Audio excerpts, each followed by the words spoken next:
Hello friends, welcome to yes classes. Friends, आज हम पढ़ने वाले हैं भारतीय संविधान के दो महत्वपूर्ण टॉपिक को, जो कि है प्रधानमंत्री एवं मंत्रिमंडल। तो वीडियो को लास्ट तक ज़रूर इससे देखिएगा ताकि आपकी आगामी परीक्षाओं में यहाँ से प्रश्न आए तो आप उसे अच्छे से सॉल्व कर सकें। तो अगर आपने हमारे चैनल को अभी तक सब्सक्राइब नहीं किया है तो जल्दी से जाए चैनल को सब्सक्राइब करें और वीडियो को लाइक ज़रूर से कर दें। आज की क्लास शुरू करते हैं। भारत के प्रधानमंत्री की नियुक्ति कौन करता है? भारत के प्रधानमंत्री की नियुक्ति राष्ट्रपति साहब करते हैं। अगला है, संविधान के किस अनुच्छेद में प्रधानमंत्री का उल्लेख किया गया है? तो अनुच्छेद 74 में प्रधानमंत्री का उल्लेख किया गया है।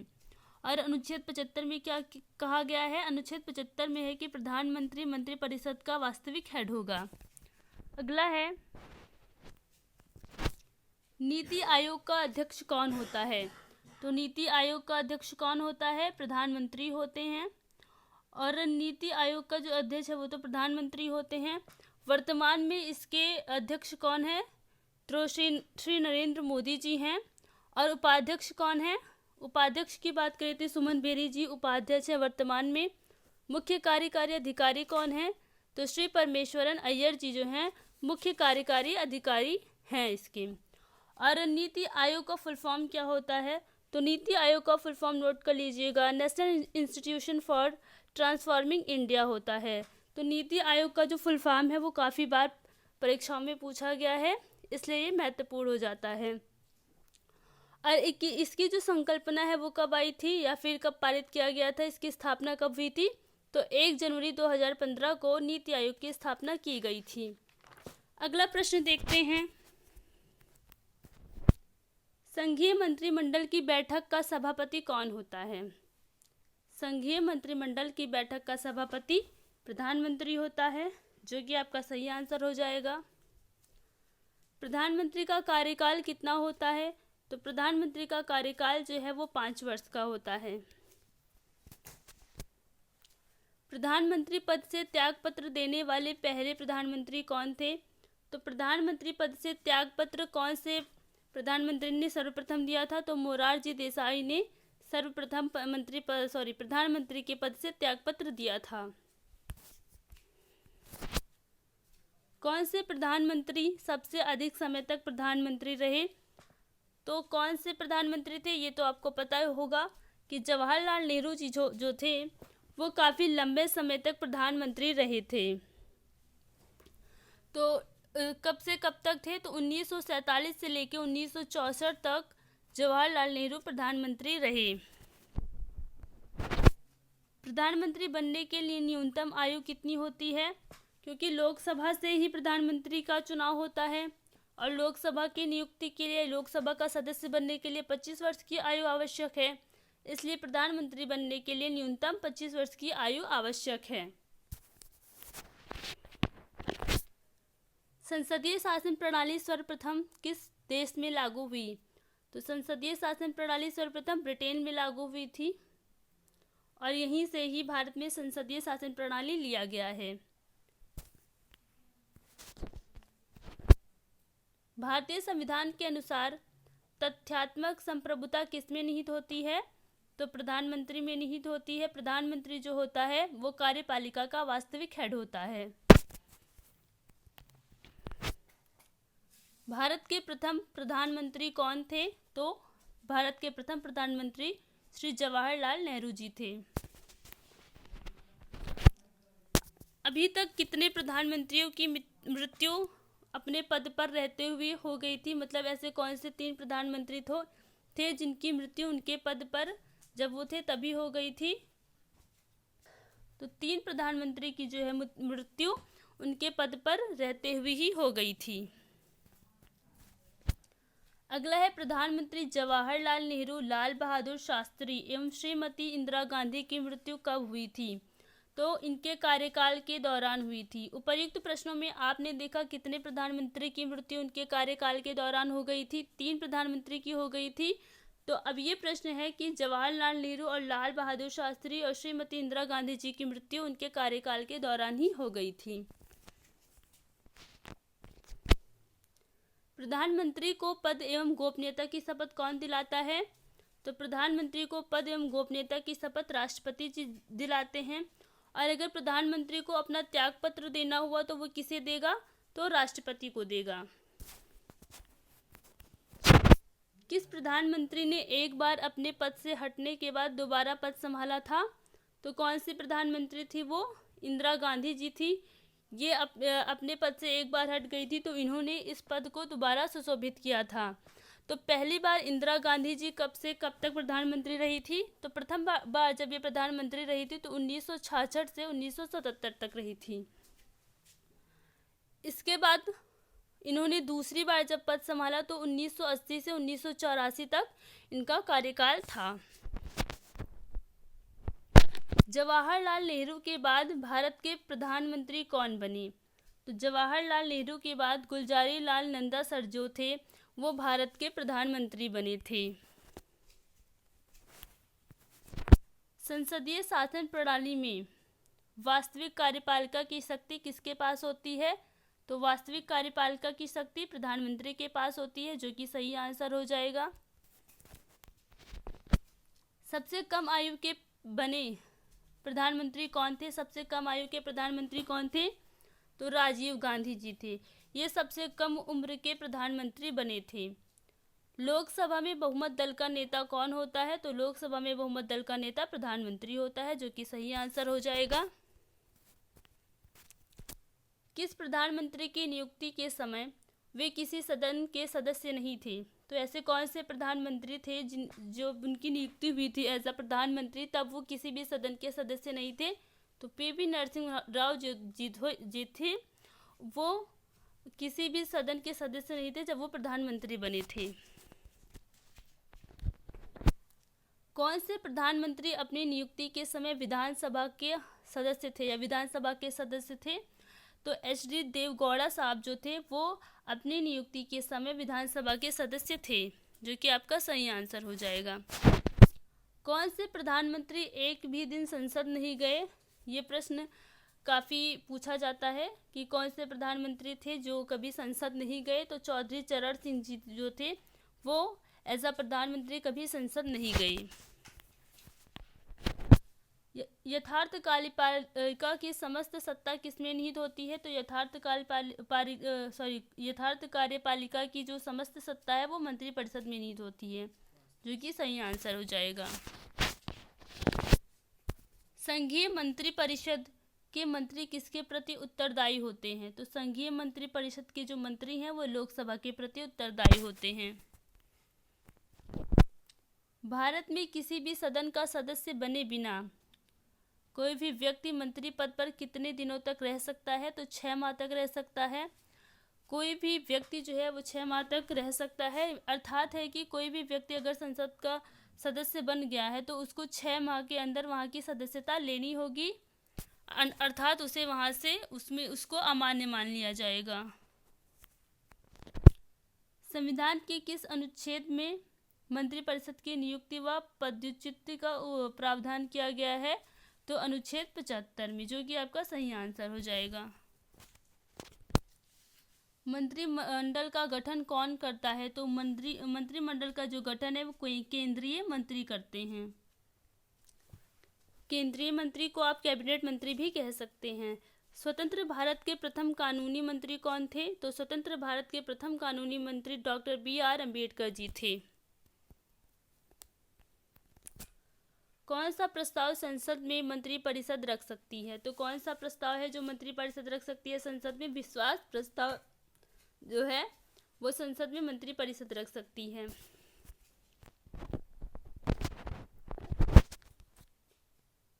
मंत्रिपरिषद के सदस्यों को गोपनीयता की शपथ कौन दिलाता है? तो मंत्रिपरिषद के सदस्यों को गोपनीयता की शपथ राष्ट्रपति साहब दिलाते हैं। भारत के मंत्रिपरिषद में अधिकतम सदस्य कहाँ से लिए जाते हैं? तो अधिकतम सदस्य कहाँ से लिए जाते हैं? तो अधिकतम सदस्य लोकसभा से लिए जाते हैं, जो कि आपका सही आंसर हो जाएगा।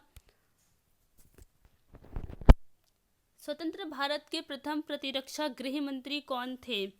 तो स्वतंत्र भारत के प्रथम प्रतिरक्षा गृह मंत्री कौन थे?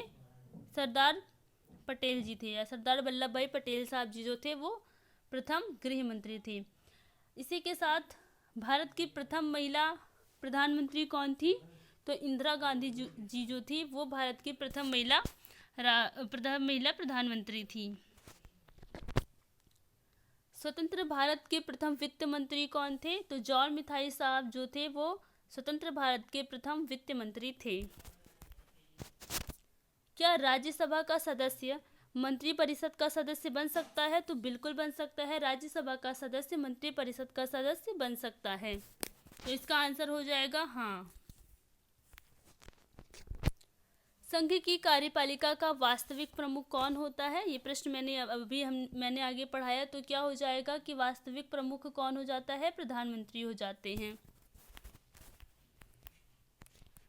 संसद तथा कार्यपालिका दोनों पर कौन नियंत्रण करता है? तो संसद और कार्यपालिका पर प्रधानमंत्री सर नियंत्रण करते हैं। अगला देखते हैं। अगला क्या है? संविधान के किस अनुच्छेद में प्रधानमंत्री का उल्लेख किया गया है? तो अनुच्छेद 74 में प्रधानमंत्री का उल्लेख किया गया है। साथ ही अगर आपको वीडियो पसंद आ रही हो तो आप वीडियो को लाइक ज़रूर से कर दीजिएगा और चैनल को भी सब्सक्राइब ज़रूर से कर दीजिएगा। लोक निर्वाचित लोकसभा का नेता कौन होता है? तो लोक निर्वाचित लोकसभा का नेता प्रधानमंत्री होता है। प्रधानमंत्री की नियुक्ति के संबंध में संविधान के किस अनुच्छेद में उल्लेख है? तो प्रधानमंत्री की नियुक्ति के संबंध में अनुच्छेद 75 के 1 में इसका उल्लेख किया गया है। सैद्धांतिक रूप से प्रधानमंत्री की नियुक्ति राष्ट्रपति के किस अधिकार के अंतर्गत आती है? तो किस अधिकार के अंतर्गत आती है? व्यक्तिगत अधिकार के अंतर्गत आती है। अगला है संसदीय प्रणाली की सरकार में किसे प्रधानमंत्री नियुक्त किया जा सकता है? तो किसे प्रधानमंत्री नियुक्त किया जा सकता है? बहुमत दल के नेता को प्रधानमंत्री नियुक्त किया जा सकता है। प्रधानमंत्री की मंत्रणा से बनी मंत्रिपरिषद किस अनुच्छेद के अंतर्गत लोकसभा के प्रति उत्तरदायी होती है? तो किस अनुच्छेद के प्रति होती है? अनुच्छेद 75 के 3 के प्रति जो है लोकसभा के प्रति मंत्रिपरिषद उत्तरदायी होती है। संसद की सदस्यता प्राप्त किए बिना कितने माह तक प्रधानमंत्री पद पर रहा जा सकता है? तो 6 माह तक रहा जा सकता है। 6 माह को अंदर आपको किसी न किसी सदन की सदस्यता ग्रहण करनी होगी। लोकसभा में किस दल को बहुमत प्राप्त न होने पर कौन स्वविवेक से निर्णय ले सकता है? तो राष्ट्रपति जो है वो इसका निर्णय ले सकता है कि लोकसभा में अगर किसी भी दल को बहुमत प्राप्त नहीं है तो किस दल को वो बहुमत में ला करके उसको क्रियान्वित कर सकता है और किसे प्रधानमंत्री बनाएगा। भारत के राष्ट्रपति को प्रधानमंत्री की नियुक्ति में कब स्वविवेक से निर्णय लेना पड़ा? तो 1789 में भारत के राष्ट्रपति को प्रधानमंत्री की नियुक्ति में स्वविवेक से उसका निर्णय लेना पड़ा था। 1789 में किसकी सरकार अल्पतम में आ गई थी? तो मोरारजी देसाई की सरकार जो है वो अल्पतम में आ गई थी। 1789 में राष्ट्रपति को प्रधानमंत्री पद से किसे नियुक्त करना पड़ा था? जो बहुमत दल का नेता नहीं था। तो किसे नियुक्त करना पड़ा था? चौधरी चरण सिंह, जो कि ये कभी भी संसद नहीं गए। ऐसे कौन प्रधानमंत्री थे जिन्होंने लोकसभा में विश्वास का मत प्राप्त करने के पहले ही त्यागपत्र दे दिया था? तो ऐसे कौन से प्रधानमंत्री थे? तो चौधरी चरण सिंह जी थे और अटल बिहारी वाजपेयी जी थे। ऐसे कौन प्रधानमंत्री थे जिन्होंने विश्वास मत प्राप्त करने में असफल रहने के कारण त्यागपत्र दिया था? तो विश्वनाथ प्रताप सिंह और H.D. देवगौड़ा जी ने यह त्यागपत्र दिया था। अगला है मंत्रिमंडल की बैठक की अध्यक्षता कौन करता है? तो मंत्रिमंडल की बैठक की अध्यक्षता प्रधानमंत्री साहब करते हैं, जो कि सही आंसर हो जाएगा। अगला है उप प्रधानमंत्री पद को सुशोभित करने वाले प्रथम व्यक्ति कौन थे? तो उप प्रधानमंत्री पद को सुशोभित करने वाले प्रथम व्यक्ति सरदार वल्लभ भाई पटेल जी थे। इन्होंने उप प्रधानमंत्री पद को प्रथम बार सुशोभित किया था। 2002 में अटल बिहारी वाजपेयी ने उप प्रधानमंत्री का दायित्व किसे सौंपा था? तो 2002 में अटल बिहारी वाजपेयी ने उप प्रधानमंत्री का पद जो है वो लाल कृष्ण आडवाणी साहब को सौंपा था। जिन मंत्रियों के पास वित्त, गृह, कृषि, उद्योग, विदेश, रक्षा, रेलवे, सूचना प्रसारण जैसे महत्वपूर्ण विभाग होते हैं, वे क्या कहलाते हैं? तो उन्हें क्या बोलते हैं? कैबिनेट मंत्री कहते हैं। जिन मंत्रियों के पास ये विभाग होते हैं उन्हें हम कैबिनेट मंत्री कहते हैं, जिसमें कौन कौन से विभाग हैं? गृह, कृषि, उद्योग, विदेश, रक्षा, रेलवे, सूचना आदि। दूसरी श्रेणी के मंत्री कौन होते हैं? तो दूसरी श्रेणी के मंत्री जो हैं वो राज्य मंत्री होते हैं।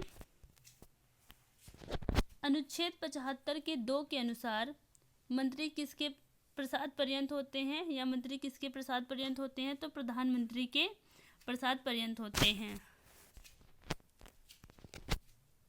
देश के लिए विधि नीतियों का निर्माण कौन करता है? तो देश के लिए विधि नीतियों का निर्माण मंत्रिपरिषद करती है।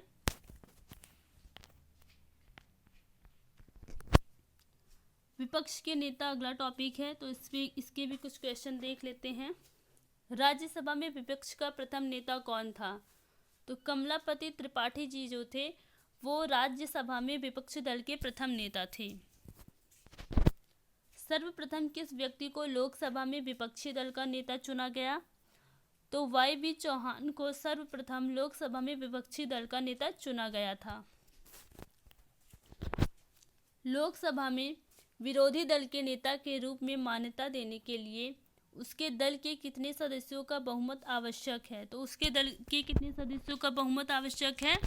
कुल सदस्यों का 1/10 या फिर कुल सदस्यों का 10%। अगर आपको हमारी क्लासेस पसंद आई हो तो वीडियो को लाइक ज़रूर से कर दीजिएगा। चैनल को सब्सक्राइब करना ना भूलिएगा। मिलते हैं नेक्स्ट वीडियो में। धन्यवाद।